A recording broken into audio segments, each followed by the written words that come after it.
میں نے ایک مرتبہ پھر لمحاتی توقف کیا، پھر جذبات انگیز الفاظ میں کہا، یور آنر، یہ حقیقت ہے کہ کسی زمانے میں ملزمہ آصف نامی ایک شخص کے قریب آ گئی تھی اور اس سے شادی کے لیے سنجیدہ تھی۔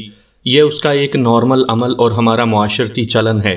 اس کے لیے ملزمہ کو معتوب یا مورود الزام نہیں ٹھہرایا جا سکتا، لیکن جب اسے پتہ چلا کہ آصف پہلے سے شادی شدہ اور 2 بچوں کا باپ ہے تو وہ اس سے دور ہو گئی اور پھر کبھی اس سے ملنے کی کوشش نہیں کی۔ لیکن مقتول نے ایک عیار بلیک میلر کا کردار ادا کرتے ہوئے عین اس وقت اسے بلیک میل کرنے کی کوشش کی جب چند روز بعد اس کی شادی مظفر علی نامی ایک شخص سے ہونے جا رہی تھی۔ ملزمہ نے اپنے حالات کو دیکھتے ہوئے 2 افراد سے 13,000 روپے قرض لیے، ایک سے 10,000 اور دوسرے سے 3,000۔ 2,000 اپنی جیب سے ملائے اور مقتول کا مطالبہ پورا کر کے وہ خطرناک مواد حاصل کر لیا جو اس کی آئندہ زندگی میں زہر گھول سکتا تھا۔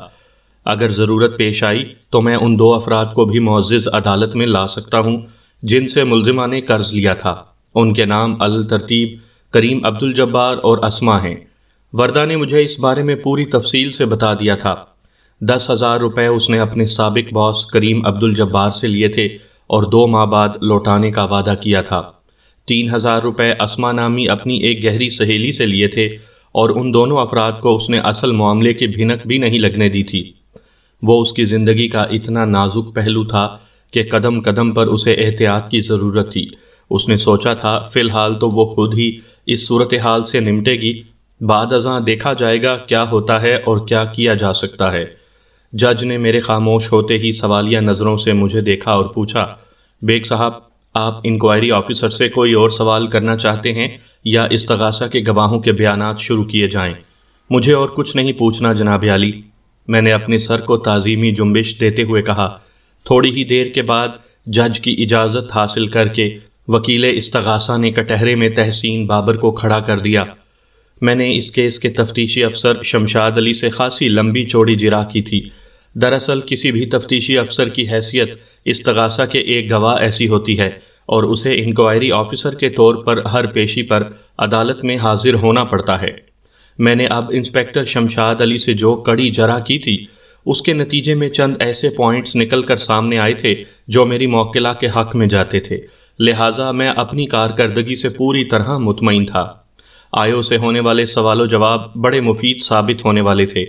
استغاثہ کی جانب سے کم و بیش نصف درجن گواہوں کی فہرست عدالت میں پیش کی گئی تھی، جن میں آشیانہ اسٹیٹ ایجنسی کے مالک تحسین بابر، کریم آٹو کے مالک کریم بھائی کے گیراج میں کام کرنے والے 2 مکینک الیاس احمد، نبی بخش اور آشیانہ اسٹیٹ ایجنسی کے پڑوس میں واقع پان سگریٹ کے کیبن کے مالک خلیل چچا کے نام شامل تھے۔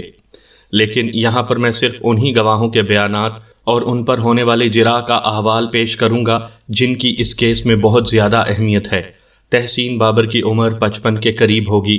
وہ اوسط صحت کا مالک ایک پست قامت شخص تھا۔ اس نے سفید شلوار سوٹ پہن رکھا تھا اور اس کی شخصیت کی خاص بات یہ تھی کہ اس نے اپنے سر پر ٹوپی لگا رکھی تھی۔ چہرے پر چند روز کا شیو بڑھا دکھائی دیتا تھا۔ تحسین بابر نے سچ بولنے کا حلف اٹھایا اور اپنا مختصر سا بیان ریکارڈ کروایا۔ اس کے بعد وکیل استغاثہ جرح کے لیے اس کے کٹہرے کے قریب چلا گیا۔ 2-4 رسمی سوالات کے بعد اس نے گواہ سے پوچھا، کیا آپ اس لڑکی کو جانتے ہیں؟ وکیل استغاثہ نے وردہ کی جانب اشارہ بھی کر دیا۔ وہ اثبات میں گردن ہلاتے ہوئے بولا، جی، یہ وہی لڑکی ہے جس نے میرے دوست کا خون کیا ہے اور اسی سلسلے میں یہ یہاں عدالت میں موجود ہے۔ تحسین صاحب، کیا یہ درست ہے کہ وقوعہ سے چند روز قبل ملزمہ نے آپ سے فون پر بات کی تھی؟ وکیل استغاثہ نے سوال کیا۔ جی ہاں، یہ بالکل درست ہے۔ اس نے ایک مرتبہ پھر اثبات میں سر ہلایا۔ آپ کو اس سے بات کرنا کیسا لگا تھا؟ سچی بات تو یہ ہے کہ اس سے بات کر کے میرا ذہن الجھ گیا تھا۔ وہ ناپسندیدہ نظر سے میری موکلہ کی جانب دیکھتے ہوئے بولا۔ اس نے بتایا کہ یہ مقتول سے کوئی ضروری اور اہم بات کرنا چاہتی تھی۔ میں نے کام کے بارے میں پوچھا تو بولی کام منصور خان ہی سے ہے اور اسی کو بتایا جا سکتا ہے۔ میں نے پوچھا منصور کے لیے کوئی پیغام ہو تو بتا دو۔ بولی پیغام بھی کوئی نہیں، وہ اگلی صبح خود ہی منصور سے بات کر لے گی، کوئی ذاتی کام ہے۔ میرا ذہن اس کی طرف سے کھٹک تو چکا ہی تھا۔ میں نے بے اختیار پوچھ لیا آپ کا نام کیا ہے؟ اس نے میرا سوال سنا اور جواب دیے بغیر فون بند کر دیا۔ وہ لمحے بھر کو متوقف ہوا، ایک گہرا سانس خارج کر کے اپنی بات کو مکمل کرتے ہوئے بولا، میں اسی لمحے اس کی طرف سے شک میں مبتلا ہو گیا تھا۔ اس نے بتایا تھا کہ منصور خان سے کوئی ذاتی نوعیت کا کام ہے، جس سے کسی کو ذاتی کام ہوتا ہے وہ اس کے معمولات سے بھی واقف ہوتا ہے۔ ملزمہ نے رات کو فون کیا تھا جبکہ مقتول میری ایجنسی پر صبح 10 بجے سے دوپہر 2 بجے تک بیٹھا کرتا تھا۔ بہرحال وہ ایک بار پھر متوقف ہوا اور ایک لمحے کے بعد اضافہ کرتے ہوئے بولا، دوسرے روز میں جب دوپہر کو ایجنسی پہنچا تو میں نے مقتول کو اس پر اصرار فون کال کے بارے میں بتایا۔ اس نے پوری توجہ سے میری بات سنی اور اپنی لا علمی کا اظہار کر دیا۔ چنانچہ میں مطمئن ہو گیا۔ مجھے کیا پتا تھا 1-2 روز کے بعد میرا دوست اسی لڑکی کے ہاتھوں موت کے منہ میں چلا جائے گا۔ بات ختم کرتے ہی تحسین بابر نے وردہ پر نفرت بھری نظر ڈالی اور دوسری جانب دیکھنے لگا۔ وکیل استغاثہ نے مزید 2-4 سرسری اور غیر ضروری سوالات کے بعد جرح ختم کر دی۔ اپنی باری پر میں جج کی اجازت حاصل کر کے وٹنس باکس کے قریب چلا گیا۔ میں نے چند لمحات تک ٹٹولنے والے انداز میں اس کے چہرے کے تاثرات کا جائزہ لیا، پھر کھنکار کر گلا صاف کرتے ہوئے اس سے پوچھا، تحسین صاحب، آپ کی اسٹیٹ ایجنسی میں فون کی کتنی لائنیں استعمال ہوتی ہیں؟ میرے اس غیر متعلقہ اور غیر متوقع سوال پر اس نے چونک کر مجھے دیکھا اور برا سا منہ بناتے ہوئے بولا، میری ایجنسی میں صرف ایک فون لائن ہے۔ جواب دیتے ہی اس نے الٹا مجھ سے بھی پوچھ لیا، آپ کے اس سوال کا منصور مرڈر کیس سے کیا تعلق ہے؟ بڑا گہرا تعلق ہے تحسین صاحب، میں نے ڈرامائی لہجے میں کہا۔ جب یہ تعلق سامنے آئے گا تو آپ حیران رہ جائیں گے۔ وہ الجھن زدہ نظر سے وکیل استغاثہ کو دیکھنے لگا۔ میں نے پوچھا، تحسین صاحب، میری معلومات کے مطابق آپ کی اسٹیٹ ایجنسی کے 2 حصے ہیں۔ ایک سامنے والا داخلی حصہ جہاں پر کلائنٹس کے بیٹھنے کے لیے آپ نے صوفے بچھا رکھے ہیں، اس حصے کے عقب میں آپ کا کیبن یا چیمبر ہے جہاں آپ تشریف رکھتے ہیں، اور آپ کی غیر موجودگی میں مقتول وہاں بیٹھا کرتا تھا اور اسی چیمبر میں اس کا قتل بھی ہوا ہے۔ میں غلط تو نہیں کہہ رہا؟ نہیں جناب، آپ بالکل درست فرما رہے ہیں، وہ اثبات میں سر ہلاتے ہوئے بولا۔ ہم ایک مرتبہ پھر فون کی طرف آ جاتے ہیں۔ میں نے سرسری انداز اختیار کیا۔ میں یہ جاننا چاہتا ہوں تحسین صاحب کہ آپ کی ایجنسی میں جو فون لائن استعمال ہو رہی ہے اس پر کتنے فون سیٹ لگے ہوئے ہیں؟ صرف ایک، وہ قطعیت سے بولا، جو ایجنسی کے اس حصے میں میز پر رکھا رہتا ہے جہاں میں بیٹھتا ہوں اور جہاں منصور خان کا قتل ہوا ہے۔ آپ نے وقوعہ سے 2-3 دن پہلے اپنے چیمبر میں بیٹھ کر اسی فون سیٹ پر ملزمہ سے بات کی تھی؟ میں نے اس کی آنکھوں میں جھانکتے ہوئے سوال کیا۔ جی ہاں، بالکل، وہ الجھی ہوئی نظروں سے مجھے دیکھنے لگا۔ میں نے پوچھا، آپ نے وہ ٹیلی فون سیٹ امریکہ سے منگوایا ہے یا برطانیہ سے؟ اور یہ بھی بتائیں، اس ویڈیو فون کے ڈسپلے کا سائز کیا ہوگا؟ آپ یہ کیسی عجیب بات کر رہے ہیں وکیل صاحب؟ اس کی الجھن میں برہمی بھی شامل ہو گئی۔ میرا فون سیٹ محکمے کا دیا ہوا ایک عام سا سیٹ ہے اور ویڈیو فون تو ابھی پاکستان میں آیا بھی نہیں میرے پاس۔ پتہ نہیں آپ کی اس بات کا کیا مطلب ہے؟ اسی لیے تو میں نے امریکہ اور برطانیہ کا ذکر کیا تھا تحسین صاحب، میں نے ایک ایک لفظ پر زور دیتے ہوئے گہری سنجیدگی سے کہا۔ سنا ہے ان ممالک میں یہ ٹیکنالوجی محدود پیمانے پر استعمال ہونے لگی ہے۔ آپ نے وکیل استغاثہ کی جرح کے جواب میں جو کچھ فرمایا ہے اس سے تو یہی تاثر ابھرتا ہے کہ آپ کے ایجنسی والے فون سیٹ میں آڈیو ویڈیو دونوں سہولیات موجود ہیں۔ میں نے ایسا کیا کہہ دیا ہے؟ وہ بپھرے ہوئے لہجے میں بولا۔ میں نے ٹھہرے ہوئے لہجے میں دریافت کیا، آپ نے اپنی زندگی میں ملزمہ کو پہلی مرتبہ اس وقت دیکھا جب کریم بھائی آٹو ورک شاپ والے کی نشاندہی پر اسے اس کے گھر سے گرفتار کیا گیا۔ اس سے قبل آپ کی کبھی ملزمہ سے ملاقات ہوئی اور نہ ہی بات چیت۔ میں صحیح کہہ رہا ہوں نا تحسین صاحب؟ جی ہاں، وہ تامل کرتے ہوئے بولا۔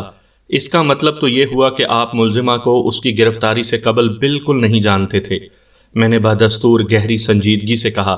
لیکن وکیل استغاثہ نے جب آپ سے پوچھا کہ کیا آپ ملزمہ کو جانتے ہیں تو آپ کا جواب تھا، جی ہاں، یہ وہی لڑکی ہے جس نے منصور خان کو قتل کیا ہے۔ پھر آپ نے وکیل استغاثہ ہی کے ایک سوال کے جواب میں یہ بھی بتایا ہے کہ آپ نے اسی لڑکی سے فون پر بات بھی کی تھی۔ اس کی باتوں نے آپ کے ذہن کو الجھا دیا تھا، اس کا انداز آپ کو بہت مشکوک اور پر اسرار لگا تھا، وغیرہ وغیرہ۔ میں لمحے بھر کو متوقف ہوا، پھر سلسلہ کلام کو جاری رکھتے ہوئے کہا، آپ نے یہ بھی اقرار کیا ہے کہ ملزمہ نے وقوع سے چند روز قبل فون پر بات کرتے ہوئے آپ کے استفسار کے باوجود بھی اپنا نام نہیں بتایا تھا، بلکہ جواب دیے بغیر ہی فون رکھ دیا تھا۔ تحسین صاحب، یہ بھی تو ہو سکتا ہے اس روز فون پر ملزمہ نے نہیں، کسی اور لڑکی نے آپ سے بات کی ہو۔ آپ کا پروثوق جواب تو یہی ثابت کرتا ہے کہ مذکورہ روز ملزمہ ہی نے فون کر کے مقتول کے بارے میں آپ سے استفسار کیا تھا، اور یہ کہ آپ اسے اچھی طرح پہچانتے ہیں۔ یہ صرف ایک ہی صورت میں ممکن ہے تحسین صاحب، اور وہ یہ کہ آپ نے اس روز ملزمہ سے ویڈیو فون پر بات کی ہو۔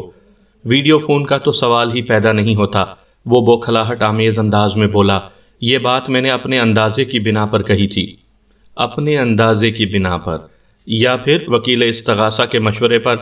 آبجیکشن یور آنر، وکیل استغاثہ کو جلال آ گیا۔ وکیل صفائی استغاثہ کے معزز گواہ سے فضول قسم کے غیر متعلقہ سوالات کر کے عدالت کا قیمتی وقت برباد کر رہے ہیں، انہیں ایسے تاخیری حربوں سے باز رہنے کی تلقین کی جائے۔ میں نے اسی لیے یہ ویڈیو فون والی کہانی چلائی تھی، اور میں اپنے مقصد میں کامیاب ہو گیا تھا۔ وکیل استغاثہ کافی دیر سے برف کی سل دکھائی دے رہا تھا۔ اس کے چٹکی لینا بہت ضروری تھا تاکہ استغاثہ اور ڈیفنس کے درمیان ہونے والے اس کھیل میں ایک جوش اور ولولہ نظر آئے۔ میری اس چٹکی نے وکیل استغاثہ کو بل بلا کر اعتراض کرنے پر مجبور کر دیا۔ جج نے ٹھہری ہوئی نظر سے مجھے دیکھ کر کہا، بیگ صاحب، آپ اپنے سوالات کو کیس کے دائرے میں رکھتے ہوئے گواہ سے جرا کریں۔ اوکے یور آنر، میں نے نہایت ہی فرما برداری کا مظاہرہ کرتے ہوئے کہا، پھر وٹنس باکس میں کھڑے آشیانہ اسٹیٹ ایجنسی کے مالک اور استغاثہ کے گواہ تحسین بابر کی طرف متوجہ ہو گیا۔ تحسین صاحب، میں نے اس کی آنکھوں میں دیکھتے ہوئے پوچھا، مجھے پتہ چلا ہے مقتول کی تجہیز و تکفین وغیرہ کا انتظام آپ نے کیا تھا۔ بلا شبہ یہ ایک نیک کام ہے، لیکن میں بلکہ معزز عدالت یہ جاننا چاہتی ہے کہ آیا مقتول کے ورثاء وغیرہ کون ہیں اور کہاں ہیں، یا پھر… میں نے سوالیہ انداز میں جملہ ادھورا چھوڑا تو وہ جلدی سے بولا، منصور کا اس دنیا میں کوئی بھی نہیں تھا۔ میں جب سے اسے جانتا ہوں اس کے منہ سے کسی عزیز رشتہ دار کا ذکر نہیں سنا۔ اس کا زیادہ ربط ضبط مجھ سے تھا، لہٰذا اس کی تدفین وغیرہ کے معاملات مجھے ہی دیکھنا پڑے۔ آپ مقتول کو کب سے جانتے تھے؟ یہی کوئی 8-10 سال سے، اس نے جواب دیا۔ لیکن آپ کی عمر 13-14 سال تو نظر نہیں آتی۔ کیا مطلب ہے آپ کا؟ وہ برہمی سے بولا۔ میں نے ٹھہرے ہوئے لہجے میں کہا، ملزمہ سے ہونے والی ٹیلی فونک گفتگو میں آپ نے اسے بتایا تھا کہ مقتول نہ تو آپ کا پارٹنر ہے اور نہ ہی ملازم، بلکہ وہ آپ کا بچپن کا دوست ہے۔ بچپن کو اگر ہم 3-4 سال سے شروع کر لیں تو آپ کے بیان کے مطابق آپ کے اور مقتول کے تعلقات کا عرصہ لگ بھگ 13-14 سال ہی بنے گا۔ میں غلط تو نہیں کہہ رہا نا؟ آپ سراسر غلط کہہ رہے ہیں، وہ جھنجھلاہٹ آمیز انداز میں بولا، اور اس لیے غلط کہہ رہے ہیں کہ آپ کی موکلہ نے آپ کو مس گائیڈ کیا ہے۔ میں نے اس سے اس قسم کی کوئی بات نہیں کی تھی۔ اٹس اوکے، زیادہ جذباتی ہونے کی ضرورت نہیں مسٹر تحسین بابر، میں نے ٹھہرے ہوئے لہجے میں کہا۔ یہ بتائیں، آشیانہ اسٹیٹ ایجنسی چلاتے ہوئے آپ کو کتنا عرصہ ہوا ہے؟ کم و بیش 8 سال، اس نے جواب دیا۔ سننے اور دیکھنے میں یہ آیا ہے کہ آپ دوپہر کے بعد 2 بجے تک ایجنسی پہنچتے ہیں، میں نے چبھتے ہوئے لہجے میں استفسار کیا۔ جبکہ آپ کا دوست صبح 10 بجے ایجنسی کھول کر بیٹھ جاتا تھا، آپ کے مطابق وہ وہاں بیٹھا اپنے فوٹوگرافی سے متعلق کام نمٹاتا رہتا تھا۔ جب آپ کی ایجنسی صبح کھل جاتی ہے تو آپ وہاں کیوں نہیں آ کر بیٹھتے؟ آپ کا یہ رویہ سراسر غیر کاروباری ہے۔ بات دراصل یہ ہے کہ جب مقتول نے میری ایجنسی پر بیٹھنا شروع نہیں کیا تھا تو میں دوپہر کے بعد 2 بجے ہی ایجنسی کھولا کرتا تھا۔ صبح 10 سے دوپہر 2 بجے تک ایجنسی کھلنے کا میرے اسٹیٹ کے کاروبار سے کوئی تعلق نہیں۔ ظاہر ہے ان 4 گھنٹوں کا تعلق آپ کے اسٹیٹ بزنس سے نہیں بلکہ مقتول کے بلیک میلنگ کے دھندے سے تھا، میں نے زہر خند لہجے میں کہا۔ مسٹر تحسین بابر، آپ اس بات کو جھٹلا نہیں سکتے کہ مقتول آپ کی ایجنسی کی آڑ میں بلیک میلنگ کا مذموم دھندا چلا رہا تھا۔ استغاثہ کی رپورٹ میں بڑی وضاحت سے مقتول کے کالے کرتوتوں کا تذکرہ موجود ہے۔ میرے توسط سے کیا آپ معزز عدالت کو یہ بتانا پسند فرمائیں گے کہ مقتول کے بلیک میلنگ بزنس میں آپ کا پروفٹ شیئر کتنا تھا؟ یہ تو ممکن نہیں کہ وہ آپ کو سوکھا ہی ٹرخا رہا ہو۔ مجھے سخت اعتراض ہے جناب عالی، وکیل استغاثہ نے احتجاجی لہجے میں کہا۔ میرے فاضل دوست حد سے تجاوز کر رہے ہیں، پتہ نہیں یہ کون سا غیر متعلقہ قصہ لے کر بیٹھ گئے ہیں۔ جج نے کہا، بیگ صاحب آپ اپنی جرات جاری رکھیں۔ بہرحال منصور خان نامی ایک free lance black mailer photographer کا قتل ہوا ہے نا؟ جب قتل ہوا ہے تو کائنات میں اس کا قاتل بھی کہیں موجود ہے۔ میں نے رک کر ایک بوجھل اور گہرا سانس خارج کیا، پھر اپنی بات کو مکمل کرتے ہوئے کہا، اسی لیے اپنی موکلہ کو بے گناہ ثابت کرنے کے ساتھ ہی یہ کوشش بھی کر رہا ہوں کہ اصل قاتل بے نقاب ہو جائے۔ واہ واہ، سبحان اللہ، کیا عظیم کوشش فرما رہے ہیں آپ، وکیل استغاثہ نے استہزائیہ لہجے میں کہا۔ آپ تو استغاثہ کے معزز گواہ کو اس طرح اپنی ظالمانہ جرح کا نشانہ بنا رہے ہیں جیسے اپنے دوست کے قاتل یہی ہیں۔ میں نے ابھی تک ایسی کوئی کوشش کی ہے اور نہ ہی میرے سوالات سے ایسا تاثر ابھرتا ہے، میں نے معتدل لہجے میں کہا، بلکہ میری جرح کو ظالمانہ کہنا بھی زیادتی ہوگی۔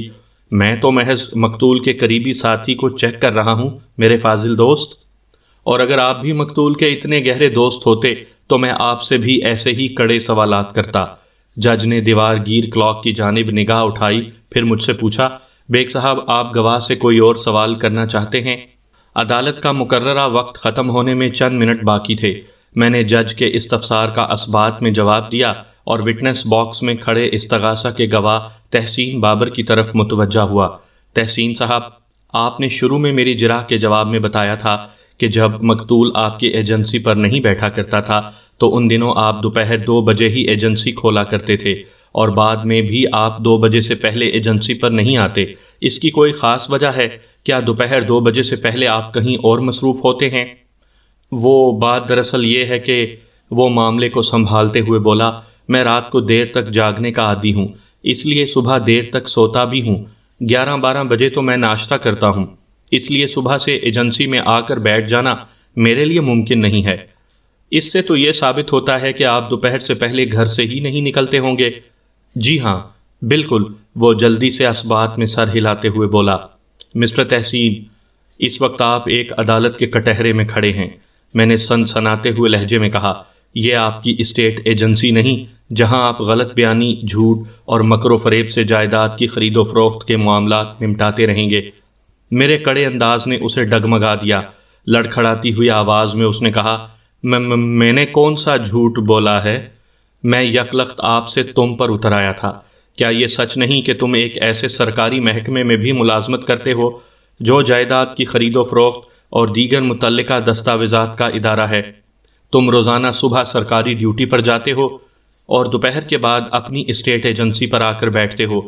معمولی تنخواہ کے باوجود بھی تم اس سرکاری ملازمت کو چھوڑنے کے لیے تیار نہیں کہ وہاں کے تعلقات کے باعث ایجنسی کے کام میں تمہیں کافی آسانیاں حاصل ہو جاتی ہیں۔ آپ کو یہ ساری باتیں اس نے بتائی ہوں گی؟ اس نے ایکیوزڈ باکس میں کھڑی ملزمہ کی جانب اشارہ کرتے ہوئے کہا۔ میں نے کڑی نظر سے اسے گھورا اور کہا، اگر تمہارے سوال کا جواب ہاں میں دوں گا تو پھر تم یہی کہو گے کہ میری موکلہ نے مجھے مس گائیڈ کیا ہے، لہٰذا میں ان افراد کے نام گنواتا ہوں جو مذکورہ سرکاری محکمے میں تمہارے ساتھ کام کرتے ہیں۔ اصغر علی، صفدر چیمہ، بشیر لاکھو اور صلاح الدین کو تو جانتے ہو نا؟ میں ان سب سے مل چکا ہوں، اور اگر تم دروغ گوئی پر ڈٹے رہے تو میں انہیں گواہی کے لیے عدالت تک لانے کا بندوبست بھی کر سکتا ہوں۔ اس کے چہرے کا رنگ اڑ گیا، پل بھر میں وہ برسوں کا بیمار نظر آنے لگا۔ میں نے اس کی گرتی ہوئی حالت کو مہمیز کرتے ہوئے کہا، جھوٹا انسان جھوٹ بولے بنا نہیں رہ سکتا، اور ایک جھوٹ کو چھپانے کے لیے اسے قدم قدم پر سینکڑوں جھوٹ بولنے پڑتے ہیں۔ میرے نزدیک تمہارے اس جھوٹ کی زیادہ اہمیت نہیں کہ تم نے معزز عدالت کے سامنے اپنی سرکاری ملازمت کو چھپانے کی کوشش کی ہے، بلکہ میں اس بڑے جھوٹ کا سراغ لگانا چاہتا ہوں جس کی پردہ پوشی کے لیے تمہیں متعدد جھوٹوں کا سہارا لینا پڑ رہا ہے۔ تحسین بابر کے کندھے جھک سے گئے، پھر وہ کٹہرے کے چوبی ریلنگ کا سہارا لے کر کھڑا ہو گیا اور جلدی سے خشک ہوتے ہونٹوں پر زبان پھیرتے ہوئے بولا، پانی۔ اس کے ساتھ ہی عدالت کا وقت ختم ہو گیا۔ جج نے 10 روز بعد کی تاریخ دے کر عدالت برخاست کرنے کا اعلان کر دیا۔ The court is adjourned۔ سامعین کرام، آپ سن رہے تھے مرزا امجد بیگ ایڈوکیٹ کی سنسنی خیز کیسوں میں سے ایک کیس کی واردات خوف خدا۔ یہ اس سلسلے کی قسط نمبر 4 ہے۔ مجھے امید ہے آپ کو میری یہ کاوش پسند آئے گی۔